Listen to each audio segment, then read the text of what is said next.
हाय, good evening दोस्तों। Sorry, बहुत दिन के बाद आ रहा हूँ। हर दिन शाम 15 मिनट आपके साथ गुजारूंगा, ये मैंने बोला था, मगर नहीं हो पाया। आज चलिए कुछ बातें करते हैं। आज कुछ ऐसी घटना हुआ। एक मैंने पीएल कल फाइल किया था, मतलब पिछले 8 महीने से उसका ये चल रहा था कोर्ट में, मगर कल पहली बार आ गया, जिससे ये हो पाया कि कल वो लोग प्रिलिमिनरी हियरिंग के लिए बुलाया था। मैं खुद प्रेजेंट था, पार्टी इन पर्सन हूँ, इसलिए ज्यादा कुछ मेरे यहाँ पे कोई वकील वगैरह तो नहीं है। पार्टी इन पर्सन था तो जाहिर सी बात है मुझे खुद को जाना पड़ा और प्रेजेंट करना पड़ा। ये पीएल ये केस है कि छोटा सा एक मैं देखना चाहता था कि किस तरह का पीएल क्या एडमिट हो सकता है, नहीं हो सकता है, क्या क्या पॉइंट्स हो सकता है जिसके कारण वो एडमिट हो सकता है या फिर डिसमिस हो सकता है, ये मुझे देखना था। तो फिर ये वो केस है जिसके नेशनल इमरजेंसी नंबर 112 बोलते हैं, जिसे आप डायल करते हो जब इमरजेंसी होता है पुलिस को रीच करने के लिए। मगर जब आप बैंगलोर में होते हो तो वही नंबर अगर आपने डायल किया तो आपको एक बात पता चलता है कि भैया नंबर 1 ये सर्विस के लिए, फलाना सर्विस के लिए नंबर 1 दबाए, ढिमकाना सर्विस के लिए 2 दबाए। इस तरह 4 ऑप्शन देता है और हर ऑप्शन के बीच में सिर्फ 4 सेकंड का फासला होता है और आखिरी का जब ऑप्शन देता है उसके बाद सिर्फ 3 या 4 सेकंड होता है। सो मोटा मोटा टोटल 26 सेकंड्स का ये एक एक्टिविटी होता है।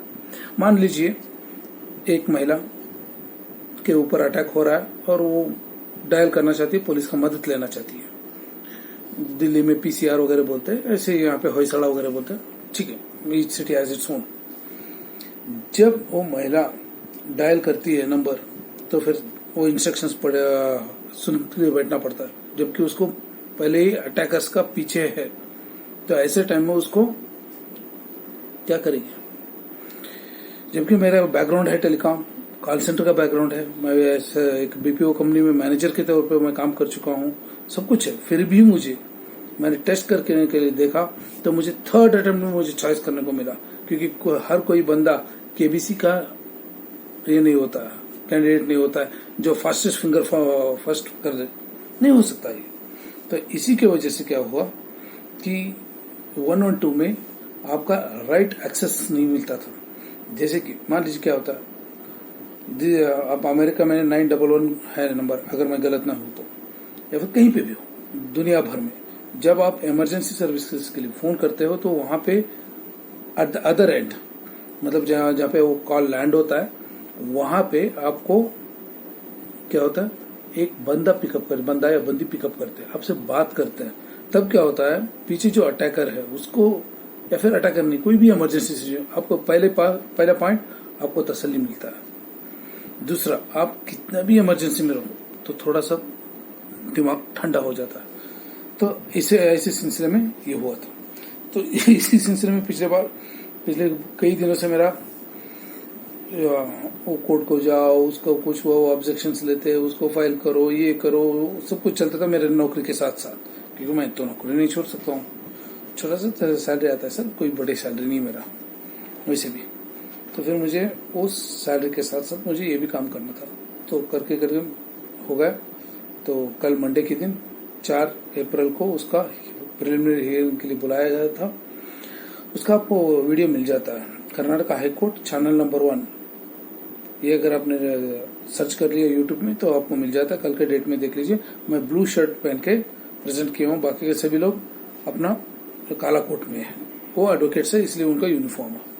तो मेरा ये है, मैं नॉर्मल सिटीजन था, तो ब्लू शर्ट पे मेरा प्रेजेंटेशन है।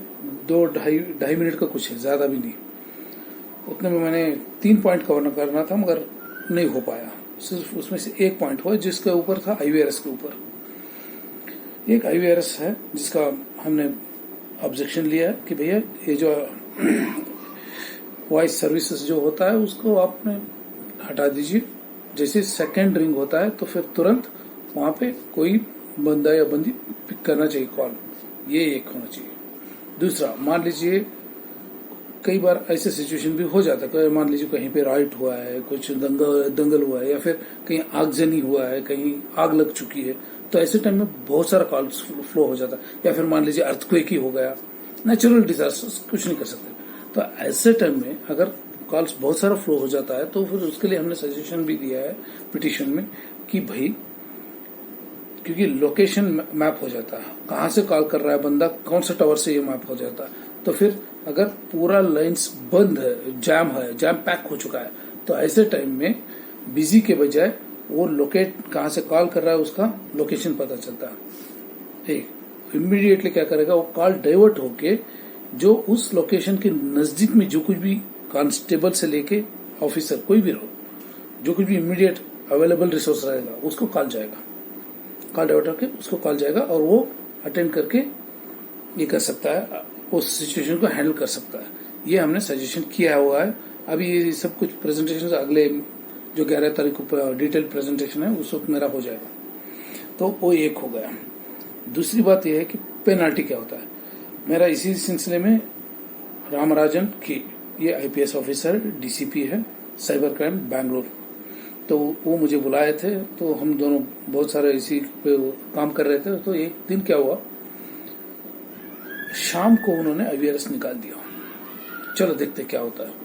तो बैकअप वगैरह कर लिया था सिचुएशन को हैंडल करने के लिए। अगला 10 घंटे वो लोग IVRS नहीं था। आप यकीन नहीं करोगे, 8000 कॉल लैंड हो गए और उसमें से जेन्युइन केसेस सिर्फ 300 थे। बाकी के सभी मान लीजिए डबल भी है, जैसे मैंने बताया, 3rd अटेम्प्ट, 2nd अटेम्प्ट, ऐसे भी आप ले लो, तो 4th अटेम्प्ट ले लो, जेन्युइन इंटू 4, 300 इंटू 4, 1200 कॉल्स और जेन्युइन कॉल्स, उसको हम हटा देंगे 8000 में से। बाकी के जो 6800 या 6500 मोटा मोटा ले, कुछ भी ले लीजिए, ये सब कुछ डमी कॉल्स। डमी कॉल्स मतलब होता है कोई फोन करके पूछता है, मैडम जी मुझे ऐसे ही फोन करना था, नहीं मैंने टेस्ट करने के लिए की। ओके, टेस्ट करने के लिए क्या ये है क्या, आपका कोई कॉल सेंटर है? हाँ, वहां पे जो ऑफिसर बैठी है पीछे, वो महिला एक रैंक्ड ऑफिसर है, अगर वो चाहे तो कंप्लेंट हो सकता है। आपके वजह से जो जेन्युइन लोगों को चाहिए वो उनको सर्विस नहीं मिल पा रहा है। You are obstructing the people, you are killing the people, be an sensitive citizen. वो छोड़, क्या है यार, हाँ क्या कर रहे हो? पता नहीं कहां से उठा के आ जाते नमूने। चलिए, एक बात तो होगा। अब आता है दूसरी बात पे। तो इसके लिए हमने सजा भी हमने ये किया है, कहा प्रेयर में है हमारा इसमें कि भाई ऐसे जो कुछ भी नमूने हैं उनके लिए एक काम करिए, 10 लाख रुपए फाइन रखिए। 10 लाख रुपए, कम नहीं, चाहे तो और भी बढ़ा दीजिए चलेगा, और कम नहीं। एक 10 लोगों के ऊपर 10-10 लाख का ठोकर, ये नुकसान ये हो जाता है ना केस, तो फिर पेपर में जब ऐड आ जाता है ना, ये सब 8 के 8000, 6500 जो आए थे वो तुरंत ठप नीचे गिर जाता है। कोई भी मजाक में फोन नहीं करेगा। तो उस वक्त जाकर हमको सही दिशा में सही लोगों के लिए सर्विस मिलेगा। ये हमेशा याद रख लीजिए प्लीज। कृपा करके, माई बाप करके आप है ना, ऐसे मजाक में किसी को फोन मत करो यार। वो कोई तुम्हारा दोस्त नहीं है जिसको आपने प्रैंक कर दिया, नहीं। Okay, that's a badly needed service. Okay, ये दूसरा प्रेयर नंबर 2 था। और तीसरा ईमेल, जब हम कोई कंप्लेंट, मान लीजिए ऐसा होगा, इसके लिए मैं क्या करता हूँ, ईमेल पे जाता हूँ, मेल लिख देता हूँ, उसका कोई रिस्पॉन्स ही नहीं आता है। खुद वो जिस कंप्लेंट का है उसका सीएम को डाला है, सीएम का ऑफिस से भी रिप्लाई नहीं आया कर्नाटक का। उस वक्त येडियूरप्पा जी थे, फिर बाद में बोम्माई जी आ गए। अरे बड़े बड़े तोप से भी मेल नहीं आता है, रिप्लाई ही नहीं आता है। तो इसलिए हमने कहा कि एक एक्सकलेशन मैट्रिक्स डालो। जैसे ही मान लीजिए आपको चाहिए तो आप प्रैक्टिकल कर सकते हो। आप एक कंप्लेंट यूके पुलिस को बैठ के, इंडिया में बैठ के कंप्लेंट कर दो, आपको एक पहला नंबर आ जाता है कि भैया आपका ये जो कंप्लेंट है उसका नंबर ये है। फिर बाद में उसका थोड़ा डिटेल से जांच होता है, फिर उसके बाद डिसाइड करते हैं कि एफआईआर में कन्वर्ट करना है या फिर इसे डिसमिस करना है। ये होता है सिस्टम। तो फिर वही सिस्टम वैसे ही इंडिया में अप्लाई करने के लिए हमने कार्य को ये किया है, दरख्वास्त किया है, कोर्ट से हमने मांगा, माई बाप को बोला है, जजेस को। तो ये डिटेल अगले 11 तारीख को हो जाएगा, चाहे तो आप कोई भी ऑनलाइन में आके देख सकते हो। ओके, यूट्यूब पे ये होगा। ये इसलिए बोल रहा हूँ भाई, समझा करो, sensitive, be sensitive citizens of this country, don't be like idiots, stupids, पता नहीं क्या बोलूं, इतना गुस्सा आता है। अरे आप तो अपना ख्याल नहीं करते हो, कम से कम दूसरों का तो ख्याल करो, दूसरों की जिंदगी के साथ तो खिलवाड़ मत करो यार। क्या कर रहे हो, बकवास। आता है गालियां, मुझे भी देना आता है, मैं दे नहीं सकता हूं, क्योंकि सभी माँ बहन पे गालियां दिए ना, उनको माँ बहन को दिया हमने, इसको नहीं दिए, इस गधे को नहीं दिए। बेचारे उनका क्या कसूर है, क्यों हम उनको गाली दें? देना है तो इसको डांटना है, उसको नहीं, उनके माँ बाप को नहीं, भाई बहन को नहीं। इस साले ऐसे, खैर जाने दीजिए। अब आते हैं अपना अगला। ये सब कुछ एक सिचुएशन और एक 4-5 मिनट है, मैं थोड़ा इस बार 5-6 मिनट ज्यादा भी ले सकता हूँ कॉल। ये एक पीएल हो गया। अब उसके साथ साथ मई महीने में और 3 पीएल जा रहे हैं। 2 पीएल मई में जाएगा और एक शायद अक्टूबर या नवंबर में जाएगा, क्योंकि उसका वर्क बहुत सारा काम है उसको। ये पीएल नंबर जो 2 है वो है आपका HSRP नंबर प्लेट्स पे। 2001 में हमारा HSRP नंबर प्लेट्स चाहिए बोल के मिनिस्ट्री ऑफ और सरफेस रोड सरफेस ट्रांसपोर्ट जो है, जो नितिन गडकरी जी पिछले 8 साल से जिसके इंचार्ज, उनके अंडर आता है। तो फिर 2001 में HSRP नंबर प्लेट इंप्लीमेंट होना चाहिए, ये उन्होंने डिसाइड किया। मगर अब जाके पिछले शायद 1.5-2 साल में जाके उन्होंने कंपलसरी किया 1 जून 2020 से या फिर 1 अप्रैल 2020 से HSRP नंबर प्लेट अभी बाहर कहीं ये नहीं होता, प्रिंट नहीं होता है, वो RTO में के अंदर ही होता है, जिसका भी मैंने ही रिकमेंड किया था। बोला था यार बाहर प्रिंट नहीं होना चाहिए, जैसे चाहिए वैसे मनमानी करेंगे ये लोग, वही तो हो रहा है। आपका 8055 क्या होता है, BOSS बॉस, और बहुत सारे नंबर प्लेट पे ना यही नहीं रहता, नंबर ही नहीं दिखता, नीचे छोटा सा इतना सा इसमें से दिखता है, ऊपर अपना प्रेमिका का या माँ का व किसी का कुछ भी लिखा वाला रहता है, कुल देवता या फिर कुछ पार्टियों का नाम, पता नहीं क्या क्या। ये नहीं है यार, number plates are meant for your own security, leave that for anything else.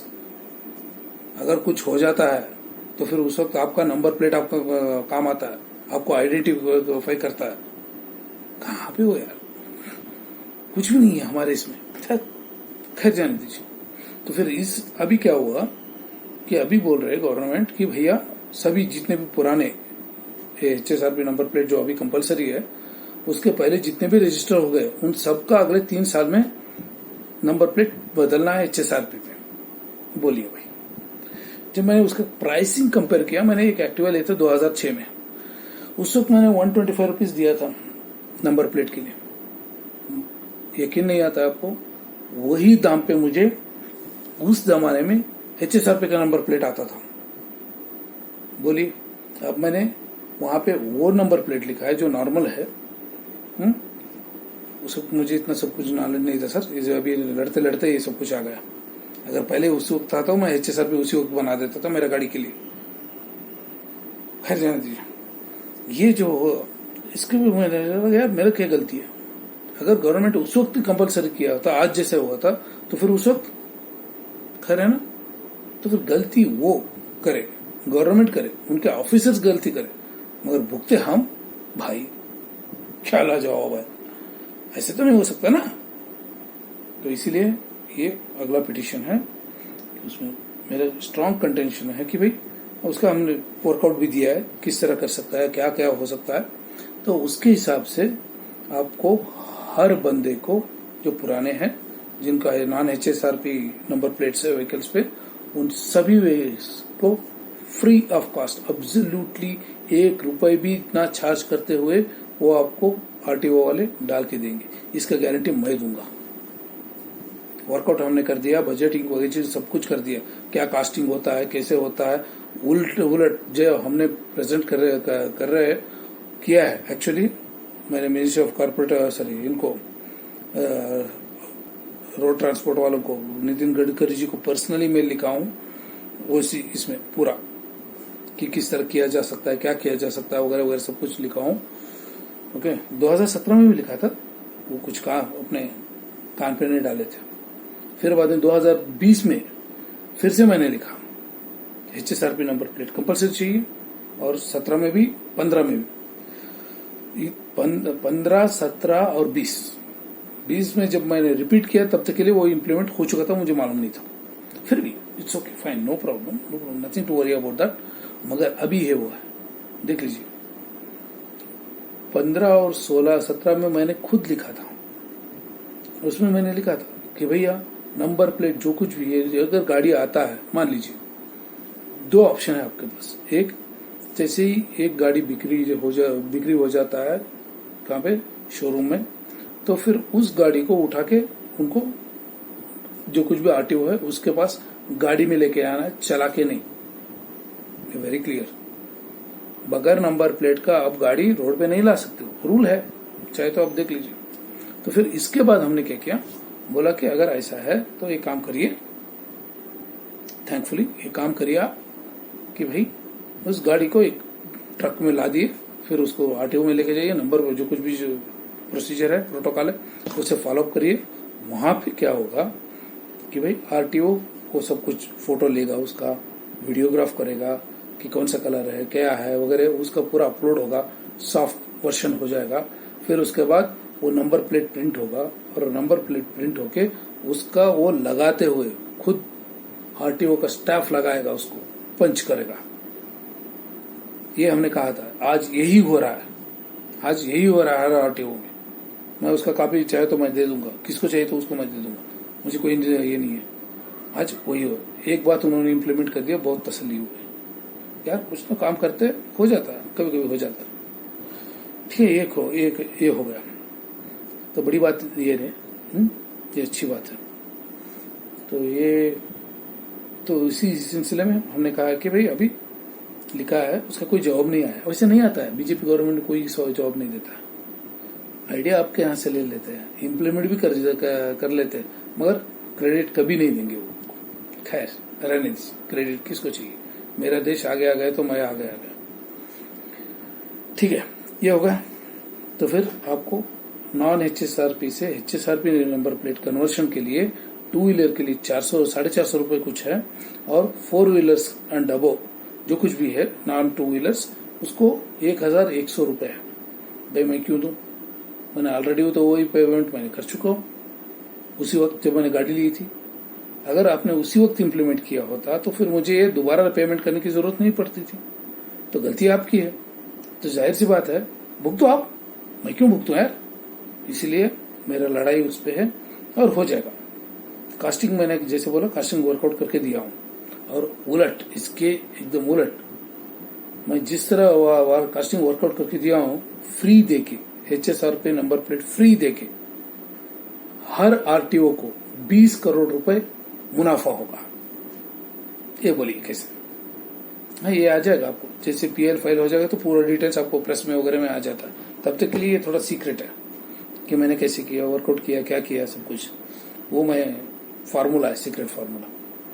क्योंकि केस तो डालना है भाई, पता नहीं को मेरा इसमें से आइडिया लेके कहाँ किसने डाल दिया तो उलट सुलट कर देगा, फिर बाद में वो डिसमिस हो जाएगा।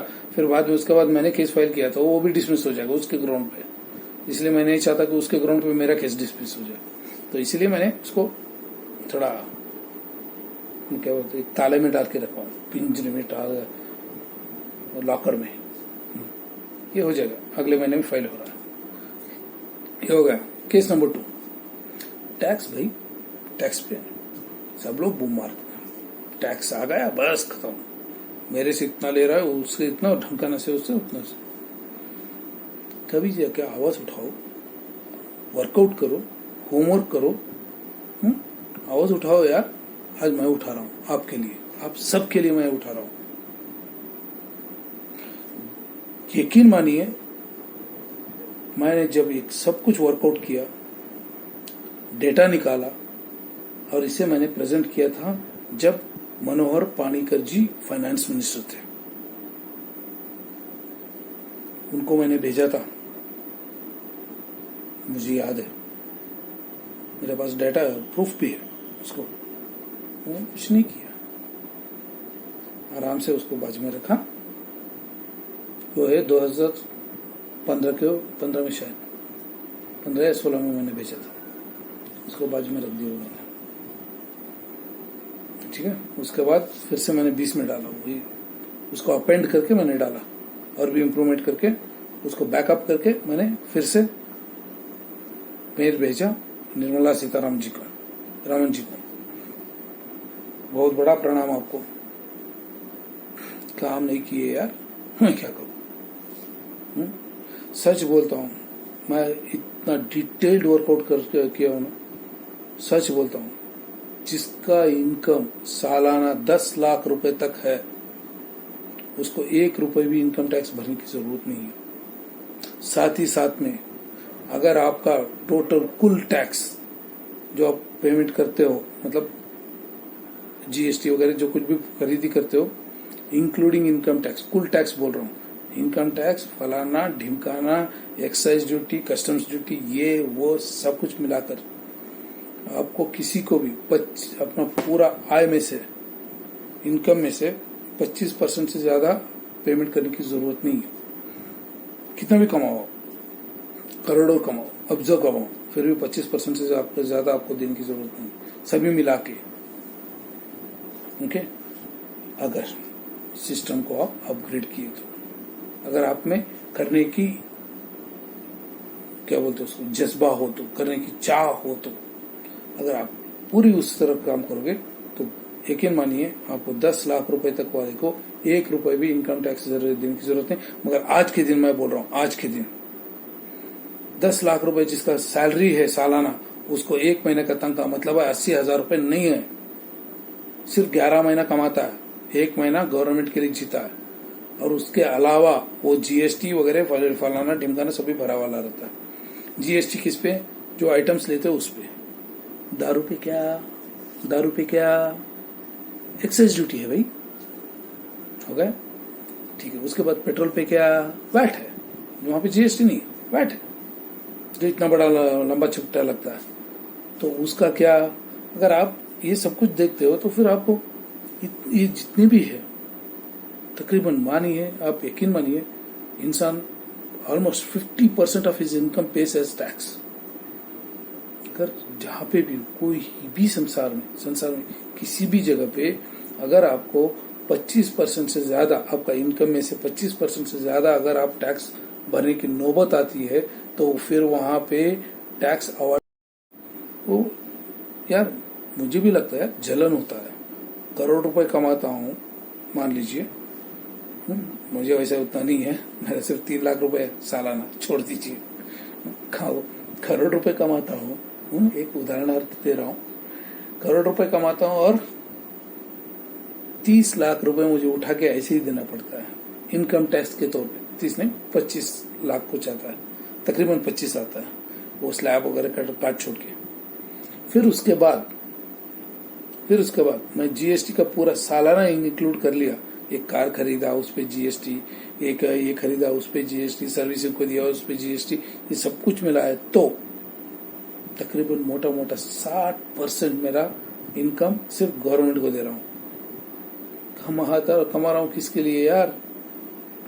अगर वही ऑफिसर्स अपना ड्यूटी ढंग से काम किए तो यकीन मानिए 10 लाख रुपए तक वाले को 1 रुपए भी इनकम टैक्स देने की जरूरत नहीं, प्लस सभी को 25% से ज्यादा अपना आय में से, अपने इनकम में से 25% से ज्यादा अगर आपने टैक्स भर दिया, मान लीजिए कोई आपने बड़ा कार ले लिया लोन पे, मगर जीएसटी तो भर गया, वो निकल रहा है आपका पूरा साल का जो जीएसटी टोटल कर दोगे, तो फिर अगर वो आया 30-40% तक आ गया मान लीजिए, और इनकम टैक्स भी मिला के 40% आ गया, तो 15% रिफंड होगा।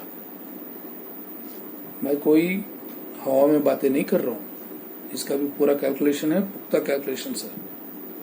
और ये हो रहा है सेकंड पिटीशन, इसका भी मैं कैसे किया डिटेल्स नहीं देने वाला। ये कोका कोला का जैसा फार्मूला है सर, समझ में आया? ये सब कुछ मई महीने में पिटीशन के रूप में कर्नाटका हाई कोर्ट में फाइल होगा। इसका पूरा डिटेल्स एक एक पिटीशन पे मैं बाद में और एक पूरा डिटेल री करूंगा। 10 मिनट ज्यादा लिया हूं, फिर भी बोल रहा हूं। दोस्तों, हाथ जोड़ता हूं, अपना टैक्स भरो। अगर नहीं भर पाते हो, आपको जलन हो रही है, तो टैक्स ऑफिसर को अपना इनकम पूरा देके बोल दो कि मैं इतना ही भरने वाला हूं, मैं इससे ज्यादा नहीं भरूंगा, मेरे से नहीं होगा भरना, क्योंकि मुझे इतना ऑलरेडी कमिटमेंट है। देश भी संभालना है, मगर इसका मतलब ये नहीं है कि हर राह चलते गए गुजरे इंसान को संभालने का। क्यों बोल रहा हूं? गुस्सा आता है, इतना गुस्सा आता है। यहाँ पे 40,000 रुपए 50,000 रुपए जो महीने का कमाता है, वो आकर सालाना कम से कम 10,000 रुपए इनकम टैक्स भरता है। जीएसटी तो अलग छोड़ दीजिए, वो क्या भर रहा है क्या नहीं कर रहा है, वो अलग, बाकी का टैक्स अलग, वो छोड़ दीजिए। सालाना उसको 10 से 15,000 रुपए इनकम टैक्स भरनी ही भरनी है। कोई भी कॉर्पोरेट कंपनी में काम करता है जिसका तनख्वाह 50,000 रुपए है, जाके पूछ लीजिए, किसी भी पूछ लीजिए। इतना गुस्सा आता है। वही जो मेवाड़ आइसक्रीम बेचता है ना रोड में, गाड़े ढकेल ढकेल के, उस महीने का सब खर्चा निकाल के 1 लाख रुपए पे कमाता है, मगर वो 1 रुपए टैक्स नहीं देता है। उसका टैक्स, उस गधे का टैक्स ये क्यों भरे 40,000 रुपए वाला? यार मैं भरूंगा, मैं टैक्स देने को मुझे कोई ये नहीं होता है। अगर मान लो मुझसे जो कम कमाने वाला है उसका कोई फायदा होता है तो मुझे टैक्स देने में कोई दिक्कत नहीं है, मगर यहाँ पे मैं टैक्स इसलिए भर रहा हूं क्योंकि मुझसे ज्यादा कमाने वाला टैक्स नहीं भर रहा है। यही मुझे गुस्सा आता है। यही मैंने पूरा कैलकुलेट करके देखने के बाद बोला माय बाप, इंफॉर्मेशन दिया फिर भी काम नहीं कर रहे फाइनेंस मिनिस्टर्स। एक तो मर गया, दूसरा मार रही है। बुरा माने तो मुझे जेल में भेजने दो खाक। इतना गुस्सा आता है, क्या करूं? इसलिए मैंने सोचा लड़ाई तो लड़नी है। अगर मेरा कल इनकम बहुत हो जाता है, उस वक्त मैंने लड़ा तो फिर बोलेंगे यार ये अपने पैसे के लिए लड़ रहा है। इसलिए मैं आज टैक्स ब्रैकेट में नहीं आता हूं क्योंकि मेरा इनकम छोटा है, सालाना 3 लाख रुपए का। इसीलिए मुझे लगा अभी लड़ना है, अभी मुझे लड़ना है।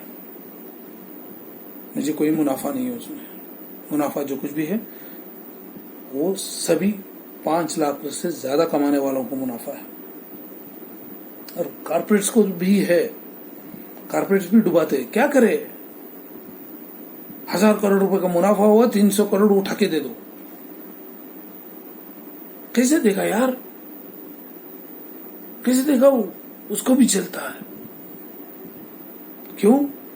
क्योंकि यहाँ पे इंडिया में बहुत सारे ऐसे गरीब है जिन्हें सो कॉल्ड गरीब बोलते हो, वो लोग लखपति अरबपति है। कहने के लिए तो उनका फटा हुआ कपड़ा है, मगर वो आपसे अमीर है। वो टैक्स नहीं भर रहे, टैक्स नहीं भर रहे। इसी लड़ाई उस पे है।